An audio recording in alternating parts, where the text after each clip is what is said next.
Tenim avui el goig de poder parlar amb la persona que millor coneix tots aquests temes del tirant lo blanc, d'aquesta gran figura gairebé llegendària que ens representa en l'aspecte literari tot això que els catalans feien per la Mediterrània. És el doctor Martí de Riquer, que avui ens contestarà i amb ell parlarem d'aquest tema.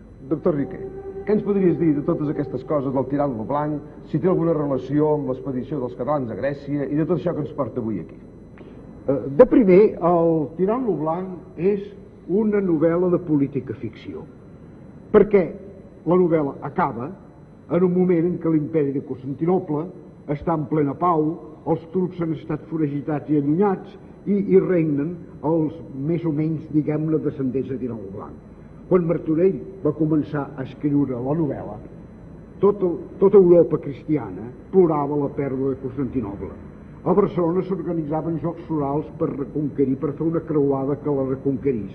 I encara no s'ha reconquerit. No. Per tant, és, en principi, una novel·la ficció. Qui regnava aleshores, doctor Riquer? Era Alfons el Magnànim. Alfons el Magnànim, que precisament va ser un dels que va estar més interessat, sobretot políticament, a organitzar una expedició d'alliberació de Constantinoble que naturalment no va tenir lloc. Per altra banda, sí, la idea de l'expedició Orient de Roger de Flor i els almogàvers és present al Tirant lo blanc. Després en el Tirant lo blanc i és natural que hi sigui perquè era un fet històric que tothom coneixia. Coneixia la crònica de Muntaner, potser? Segurament sí, perquè hi ha un tal Rocafort que he citat a la part de l'Àfrica on es veu que l'ha llegida. Hi ha una cosa molt curiosa. El novel·lista intenta ser més versemblant que la història.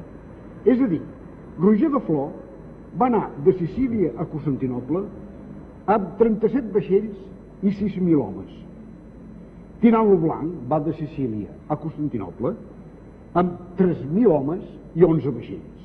És a dir, que va reduir el nombre, en comptes d'exagerar com feien els novel·listes d'aquell temps, que els contingents militars es presentaven d'una manera totalment inversemblant, Martorell vol ser tan fidel a la realitat, a la versemblança, no a la realitat històrica. A la possibilitat, diguéssim. A la possibilitat, perquè la gent es cregui la novel·la, que això és el que pretén. Està bé, perquè esclar, cal que nosaltres recordem avui, a les persones que ens veuen i ens escolten, que l'expedició dels almogàvers va ser al començament del segle XIV, i en canvi la novel·la Tirant lo blanc era escrita ja a mitjans del XV. Començada el 1460.